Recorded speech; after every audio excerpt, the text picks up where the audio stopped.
இன்றைக்கி சண்டே சமையலில் மட்டன் குழம்பும் இட்லியும். மட்டன் குழம்புக்கு வந்து ஃபஸ்ட்டு மட்டன் வாங்கிட்டு வந்துட்டாங்க. வெறும் மட்டனாக வாங்காமல் எல்லாமே கலந்தது, ஈரல், கொழுப்பு, எலும்பு இதெல்லாமே கலந்ததை வாங்கிட்டால் மட்டன் குழம்பு வந்து வாசனையாகவும் டேஸ்ட்டாகவும் இருக்கும். சின்ன வெங்காயம் கட் பண்ணி எடுத்துக்கிட்டேன். ஃபஸ்ட்டு குக்கரில் மட்டனை போட்டு அது கூட கொஞ்சமாக இஞ்சி பூண்டு பேஸ்ட்டு போட்டுக்கிறேன். மட்டனுக்கு எப்போவுமே இஞ்சி பூண்டு பேஸ்ட்டு கொஞ்சமாக தான் போடணும். இது கூட கொஞ்சம் மட்டன் மசாலா, சக்தியோட மட்டன் மசாலா போட்டுக்கிறேன். இன்றைக்கி கொஞ்சம் டிஃப்ரெண்ட்டாக நான் யோசித்து செஞ்சுருக்கேன். வாங்க அது எப்படி செஞ்சுன்றதை பார்க்கலாம். இப்போது இந்த குக்கரில் வந்து பார்த்திங்கன்னா கொஞ்சம் கல் உப்பு, கருவேப்பிலை போட்டுக்கிறேன். இது கூட வந்து லைட்டாக தண்ணி ஊற்றி இது ஒரு 4-5 விசில் விட்டுக்கலாம். இலசாக தான் 4-5 விட்டுக்கோங்க. நான் கொஞ்சம் ஹார்டான மட்டனாக இருந்ததுன்னா ஒரு 7-8 விசில் விட்டுக்கோங்க. அந்த இப்போ இஞ்சி பூண்டு அரைச்சிங்க அதே மிக்ஸி ஜாரில் கொஞ்சம் கருவேப்பிலை, கொத்தமல்லி, சின்ன வெங்காயம் போட்டுக்கிறேன். ஒரே ஒரு தக்காளியும் கட் பண்ணி போட்டு நல்லா நைஸாக எல்லாமே இந்த மாதிரி குறைன்னு அரைச்சி எடுத்து வச்சுக்கோங்க. இப்போ அதே மிக்ஸி ஜாரில் தேங்காய் அரைக்கப்புறம் அதுக்கு கொஞ்சம் முந்திரி, தேங்காய், அடுத்து கறி மசால் பட்டை வகைகள் எல்லாமே எடுத்துகிட்டேன். அதில் கொஞ்சம் சோம்பு, சின்ன வெங்காயம் போட்டுக்கிறேன்.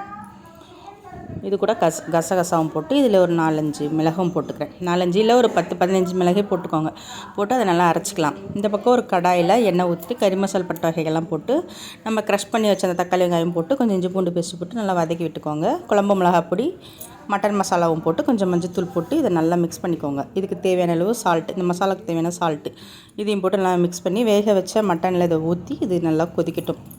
கொதி வர வரைக்கும் வெயிட் பண்ணலாம். மசாலா வாசனை போகிற வரைக்கும் நல்லா கொதிக்கணும். கொதித்ததுக்கப்புறமா தேங்காய் அரைச்சி ஊற்றிக்கோங்க. அந்த சைடில் இட்லி ஊற்றி வச்சுருக்கேன். இந்த தேங்காய் ஊற்றி ரொம்ப கொதிக்கணும்னு அவசியம் இல்லை. 4-5 கொதிச்சோடனே ஸ்டவ் ஆஃப் பண்ணிவிடுங்க. கொத்தமல்லி தூள்னு அவசியம் இல்லை, வேணும்னா தூவிக்கோங்க. ஏன்னா நம்ம அரைச்சிருக்கோம், அதனால் கொத்தமல்லி தேவையில்லை. சுடான இட்லியில் மேலாப்பில் அந்த குழம்பை ஊற்றி சாப்பிட்டு பாருங்கள், அவ்வளோ சூப்பராக இருக்கும். இந்த வீடியோ உங்களுக்கு பிடிச்சிருந்தா இந்த வீடியோக்கு ஒரு லைக் கொடுத்துருங்க. அப்படியே கமெண்ட் பண்ணிவிடுங்க. உங்கள் ஃப்ரெண்ட்ஸுக்கும் ஷேர் பண்ணுங்கள். நாளைக்கு வீடியோவில் பார்க்கலாம். பை.